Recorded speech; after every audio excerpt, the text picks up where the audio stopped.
Selamat datang di channel saya Serangga Gatal. Jangan lupa di subrek, like and share. Mimin doakan semoga kita sehat semua. Oke, kita mulai. Di kedalaman halaman Zen yang hancur, Ningxi memandang Suyi dengan mata jernih, dan berkata, bisakah kamu melihat bagaimana mereka mati? Arai besar. Suyi berkata dengan acuh tak acuh, ini mirip dengan formasi pelarangan di kedalaman Suetu Yaoshan, kecuali formasi ini diatur dengan jelas oleh para ahli Buddha, tapi setelah berpikir sejenak, Suyi Dao berkata, kekuatan asli formasi ini jelas telah terkikis oleh energi jahat dan iblis, yang membuat formasi ini menunjukkan visi. Tetapi juga dengan aneh dan aneh. Suasana tidak normal. Dia melihat ratusan bayangan teratai hitam misterius di langit, dan berkata, jika tebakanku benar, segel di bawah formasi ini sangat kuat. Mungkin itu adalah kekuatan iblis. Monster itu. Ningxi Ji, Musi dan mata mereka semua terkondensasi. Dan ketika Suyi berbicara, dia sudah berjalan ke depan. Rebusan antara langit dan bumi gelap dan suram, terutama di pintu masuk kuil Zen yang hancur, tempat mayat ditumpuk dan genangan darah. Suyi berjalan selangkah demi selangkah tanpa menyadarinya. Ningxi Ji, Musi, dan Lansu mengikuti, semuanya tampak waspada. Suyi tiba-tiba menghentakkan kakinya ketika sampai di depan gerbang kuil yang runtuh. Pada waktu yang hampir bersamaan, dalam kabut di kedalaman gerbang gunung, sesosok muncul, mengenakan jubah biksu abu-abu, memegang rosario, seperti hantu, tiba-tiba muncul di pintu masuk kuil Zen yang hancur. Biksu itu tampak serius dan mengatakan suara Sang Buddha, tolong berhenti, semua dermawan, ini adalah tempat yang ganas dan terlarang, begitu Anda mendekat, Anda akan dibunuh. Suaranya seperti Hongzong Dalu, dan menyebar dengan keras. Suyi sedikit mengernyit. Lansu sepertinya menyadari sesuatu dan berkata, apakah Anda seorang biksu dari kuil Sanglin?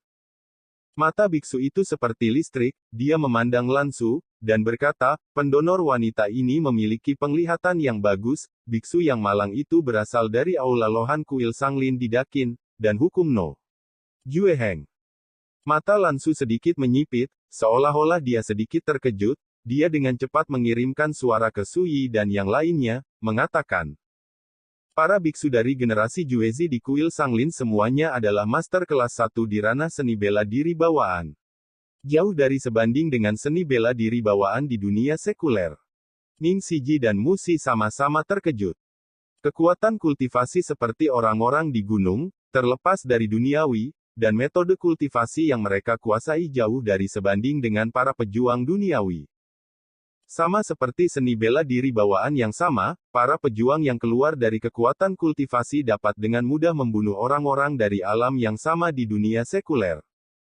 Alasannya terletak pada perbedaan warisan, dan bakat. Suyi tidak peduli, dan berkata dengan acuh tak acuh, hidup dan mati kami tidak ada hubungannya denganmu. Jika kamu benar-benar baik, sebaiknya kamu menyingkir sekarang. Karena itu, dia sudah berjalan menuju gerbang gunung yang runtuh. Berhenti. Biksu yang mengaku Jueheng berteriak keras, napasnya terengah-engah seperti Vajra, biksu yang malang sudah mengatakan bahwa tempat ini terlarang, dan kamu yang paling jangan minta masalah, jika tidak. Suyi melambaikan lengan bajunya sebelum dia selesai berbicara. Desir. Energi pedang biru muda misterius naik dari langit, dan menebas ke arah Jueheng yang berdiri di pintu masuk reruntuhan kuil di kejauhan. Merajalela. Jueheng marah, tangannya membentuk segel, dan dia menekannya ke dalam kekosongan. Boom! Segel Buddha emas terkondensasi dari udara tipis, dengan penampilan serius, dan sangat ditekan. Kekuatan supernatural Buddhis ini sangat ajaib, dan melihat kekuatannya, jauh dari sebanding dengan kekuatan 10 besar seni bela diri bawaan seperti Situ Gong. Hanya Suyi. Pedang ini sepertinya meremehkan, tapi apakah itu normal? Dan pedang Suyi langsung mengenai Jueheng. Wajah Jueheng sedikit berubah, dan dia tiba-tiba mendesak rosario di tangannya, dan cahaya keemasan yang menyilaukan tiba-tiba muncul, mengembun menjadi topeng emas sebening kristal, menghalangi bagian depan. Boom! Energi pedang bertabrakan dengan topeng emas, menghasilkan raungan yang menghancurkan bumi. Pada akhirnya, meskipun kekuatan pedang ini dibatalkan, Ada juga retakan seperti sarang laba-laba di topeng emas, yang akhirnya hancur dan menghilang. Sosok Jue Heng sedikit gemetar, wajahnya akhirnya berubah, dan dia berkata, "Dermawan ini, apakah kamu bersikeras menjadi musuhku di kuil Sanglin?" Su Yi terlalu malas untuk berbicara omong kosong, dengan lambaian jubah lengan bajunya, dia menebas dengan pedang lain. Gerakan yang rapi dan rapi itu membuat Jue Heng kaget sekaligus marah. Kasih sayang terlalu banyak untuk orang lain, karena Anda terobsesi dengannya, maka tunggu penderitaan. Dia tidak gemetar, berbalik dan bergegas ke kedalaman halaman Zen yang hancur. Pedang Su Yi terpotong, tetapi itu diselesaikan oleh gelombang riak yang aneh, dan menghilang tanpa suara. Benar saja, reruntuhannya tertutup formasi. Mata Su Yi memancarkan warna aneh. Sambil menyaksikan adegan ini, Lan Su tidak bisa menahan diri untuk tidak berkata, "Tuan Su tidak takut menjadi sasaran kuil Sanglin. Ini adalah tempat suci Buddha pertama saya di Dakin, satu-satunya tanah tidak ada beberapa orang menyukai dewa dan dewa. Bagaimana menurutmu?" Su Yi bertanya. Lan Su kehilangan kata-kata dan sudah mulai, yang secara alami membuktikan bahwa Su Yi sama sekali tidak peduli dengan kuil Sanglin.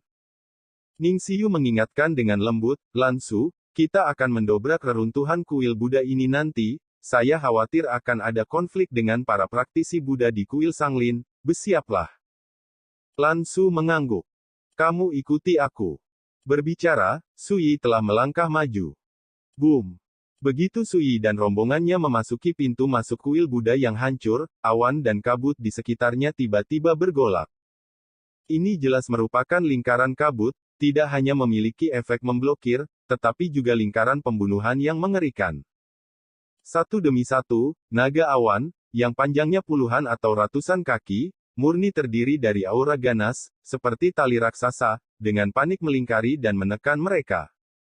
Jika itu adalah seniman bela diri lain, mereka akan dipelintir oleh rantai awan ini dan berubah menjadi daging. Namun, bagi Su Yi, formasi hebat ini bukanlah apa-apa. Lihat. Cahaya di matanya yang dalam meroket, dan dia melambaikan lengan bajunya. Aktif. Boom. Awan dan naga kabut sepanjang puluhan meter dengan mudah dipotong oleh tendangan voli. Dalam sekejap, kabut ratusan kaki di depan tersapu. Ning Siji dan yang lainnya kaget saat melihat ini. Pedang ini seperti bambu patah. Namun, reruntuhan candi ini sangat luas, dan saya tidak tahu seberapa dalamnya. Roh-roh jahat ini dikendalikan oleh kekuatan formasi, yang dapat mengisolasi mata para dewa yang mengintip.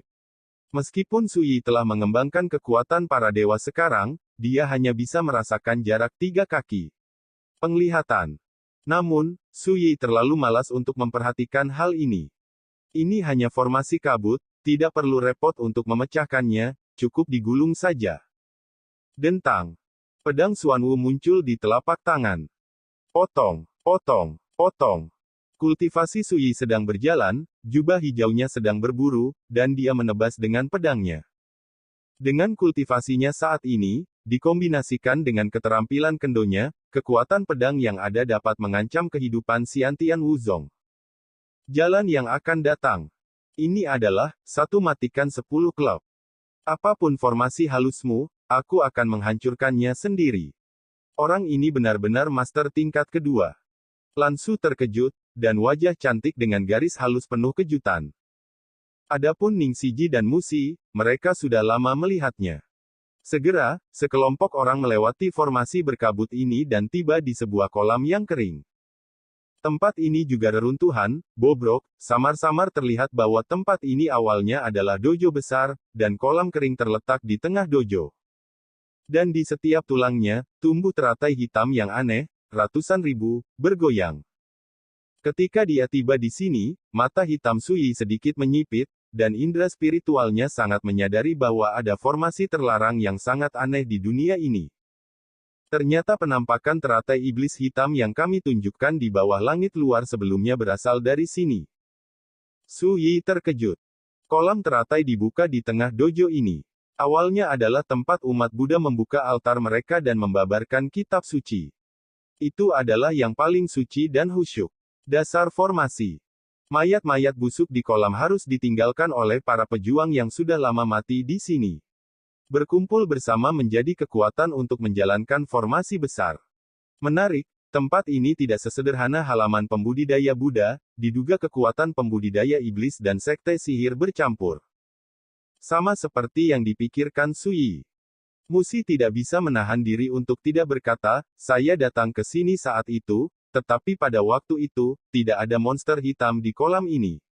Teratai, dan di belakang kolam, berdiri sebuah kuil Buddha yang terbuat dari batu hitam, tapi sekarang, kuil itu hilang.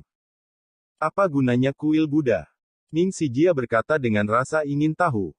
Musi terdiam beberapa saat, lalu berkata, potongan liontin Gyoku dengan darah atau darah diperoleh dari kuil Buddha itu. Sui terkejut saat mengatakan ini. Dia dapat dengan jelas mengingat bahwa liontin Gyok Musi terbuat dari darah roh sejati. Saya tidak pernah berpikir bahwa liontin Gyok seperti itu benar-benar berasal dari kuil Buddha yang misterius. Memikirkan hal ini, Sui memikirkan patung Buddha yang dia dapatkan dari kubah Raja Api Xia Houlin. Patung Buddha ini hanya seukuran telapak tangan, tetapi terbuat dari tulang-tulang roh sejati. Sui tidak akan lupa bahwa ketika dia merasakan patung Buddha ini dengan indera ilahinya, dia pernah melihat penglihatan luar biasa dari seorang biksu berbaju putih mengendarai naga asli untuk melakukan perjalanan di kedalaman langit berbintang. Menurut kesimpulan Musi, patung Buddha ini juga berasal dari reruntuhan kuil Buddha ini. Zenyu Wangmuxi memperoleh liontin batu giok yang terbuat dari darah roh sejati dari sini. Raja Api Kubah Xia Houlin mengambil patung Buddha yang terbuat dari tulang belulang roh sejati. Dari sini, dapat disimpulkan bahwa jika reruntuhan Candi Buddha ini benar-benar Candi Buddha kuno, maka Candi Buddha ini sama sekali tidak sederhana. Ayo. Sui memimpin. Belum melintasi reruntuhan ini, tiba-tiba ada auman di kolam yang penuh dengan teratai monster hitam, diikuti oleh teratai monster hitam pekat seperti seolah terjaga, benang sari yang mekar menyemburkan cahaya iblis merah, yang melesat lurus ke langit. Boom gelombang-gelombang. Dunia berguncang. Terlihat dengan mata telanjang, di wilayah timur, ada banyak tanaman merambat berwarna darah dengan ketebalan ember. Di wilayah barat, ada semburan energi emas dewa. Di daerah selatan, ada api dewa yang menyala dan mendidih. Di wilayah utara, ada lautan dewa yang menderu dan menderu. Dan di tengah, ada gunung dewa yang naik dari tanah, menghubungkan langit dan menutupi bumi, seperti parit di atasnya. Dalam sekejap, 5 kekuatan milik 5 elemen semuanya berubah menjadi formasi berwarna darah iblis, menutupi dunia.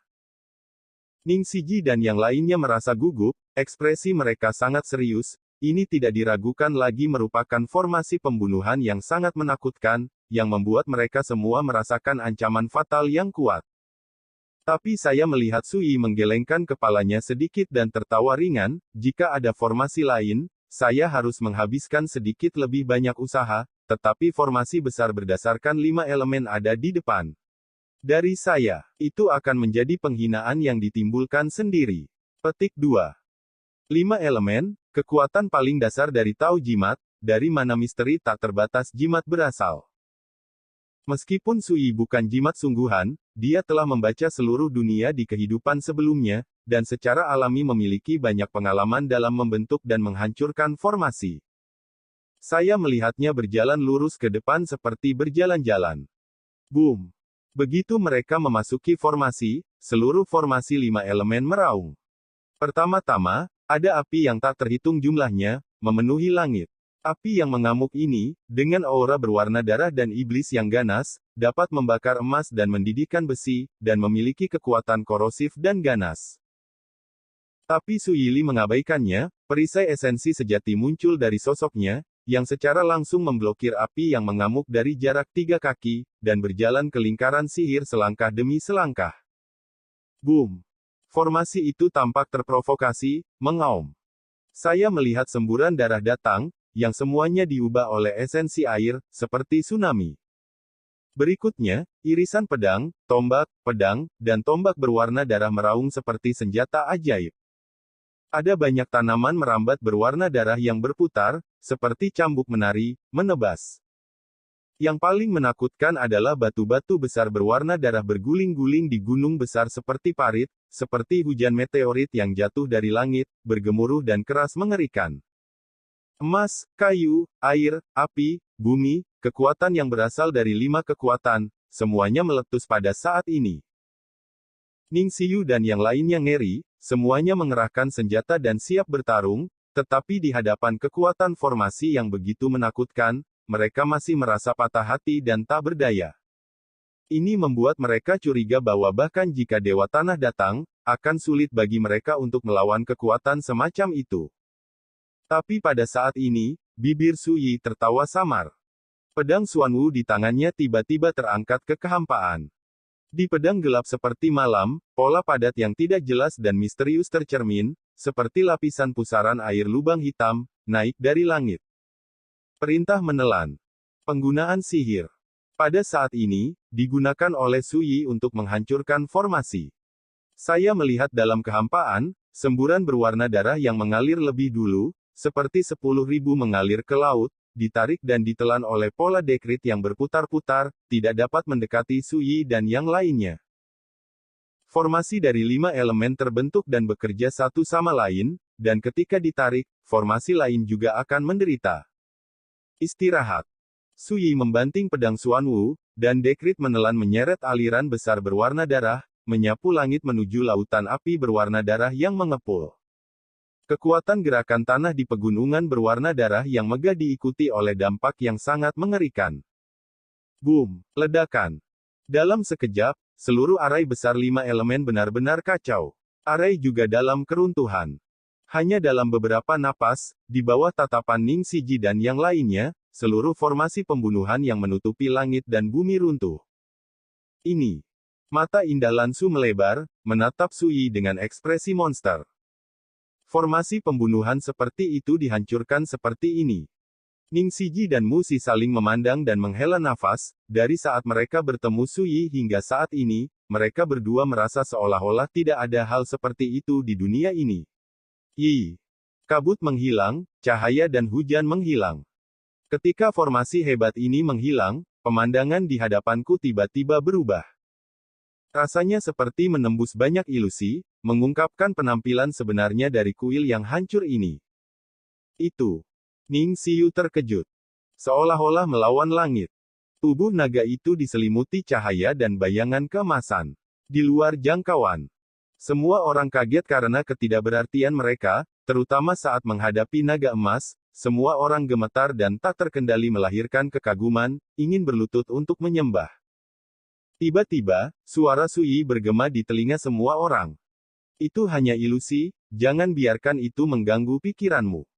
Kata-kata itu seperti guntur, dan keterkejutannya membuat Ning Siji dan yang lainnya membeku, dan segera terbangun dari suasana kecil yang seperti kagum itu. Ketika saya melihat lagi, saya melihat bahwa naga raksasa itu adalah gunung yang sangat besar, dan berwarna abu-abu, seperti naga raksasa, dan tidak ada tempat pertama. Melihat aura megah, sakral, dan agung. Potong gunung menjadi naga, dan tanamkan semangat menjadi formasi. Sungguh tulisan tangan yang bagus. Sayangnya, spiritualitas gunung telah hilang, dan kita tidak bisa lagi melihat pemandangan gunung di masa lalu. Su Yi menyesal. Dia melihat ke puncak gunung di kejauhan, pada posisi kepala naga, berdiri sebuah pagoda Buddha. Kita akan ke sana. Su Yi langsung hanyut. Ning Siji dan yang lainnya buru-buru mengikuti, dan pada saat ini, Su Yi telah menjadi tulang punggung mereka. Jika itu mereka, aku khawatir mereka tidak akan berani berlarian seperti ini. Saat melewati jalan pegunungan, rasanya seperti berjalan di atas punggung naga raksasa, dan tidak ada lagi kecelakaan di sepanjang jalan. Tetapi Su Yi memperhatikan bahwa setiap bagian dari gunung ini sangat khusus, dan formasi misterius dan tak terduga pernah diatur. Sayangnya, spiritualitas gunung ini sudah lama menghilang, sehingga susunan diagram tersebut sudah lama rusak dan terkelupas, dan kerusakannya parah. Namun, Su Yi secara kasar menyimpulkan bahwa gunung yang terlihat seperti naga sungguhan ini, seperti 108 altar di Gunung Suetu, memiliki kekuatan untuk menekan, menyegel, dan memenjarakan. 1/4 jam kemudian, Sui dan rombongannya akhirnya mencapai puncak gunung yang merupakan posisi kepala naga. Seluruh badan pagoda berwarna hitam bening dan transparan. Ini dibagi menjadi 9 lapisan. Di depan gerbang di lapisan bawah, ada 2 loh batu. Prasasti-prasastinya patah semua, tetapi dapat terlihat dengan jelas, dan semuanya diukir dengan tulisan. Namun, baik Ning Siji, Musi, maupun Lansu tidak mengenali tulisan tangan itu, terlalu asing, anehnya dipelintir seperti cacing tanah. Tanpa sadar, mereka memandang Sui. Benar saja, seperti yang mereka duga, mereka melihat Sui menunjuk ke loh batu di sebelah kiri, berkata.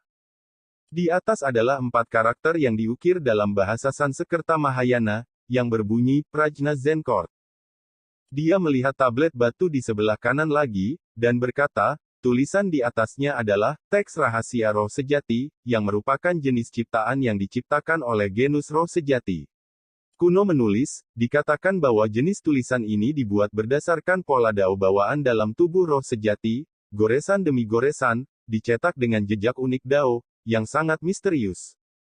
Sui menatap tablet batu dan dengan hati-hati membedakannya, lalu berkata, teks rahasia dari roh sejati di atasnya berbunyi, tanah terlarang naga jahat. Ning Siyu dan yang lainnya terdiam, dan hati mereka terbalik. Ning Si baik-baik saja, dia setidaknya pernah mendengar tentang Mahayana Sanskerta, dan tahu bahwa itu adalah aksara kuno yang berasal dari agama Buddha. Musi dan Lansu tercengang. Mereka bahkan belum pernah mendengar tentang Mahayana Sanskerta dan kitab-kitab rahasia, apalagi mengenalinya.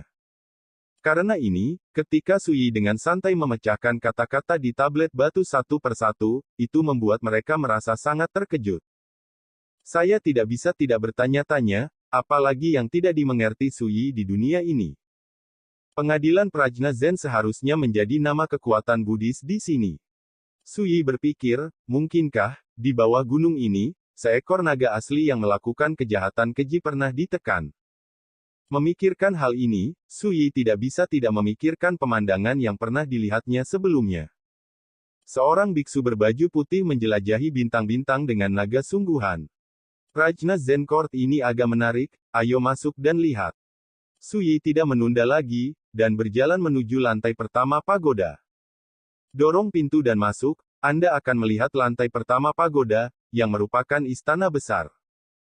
36 pilar batu berdiri, dan lampu perunggu digantung di keempat dindingnya. Sui mengendus ujung hidungnya dan berkata, lampu yang menyala dengan lemak Buddha akan bertahan selamanya.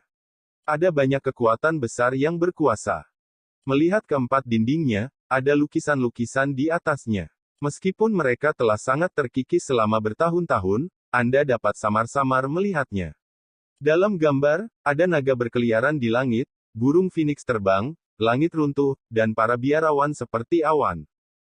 Semuanya penuh dengan kehikmatan yang suci. Tapi Sui mengerutkan kening, samar-samar merasa ada yang tidak beres. Sekian dulu update-annya, tunggu lanjutannya di channel saya Serangga Gatal, di subscribe ya guys. Terima kasih.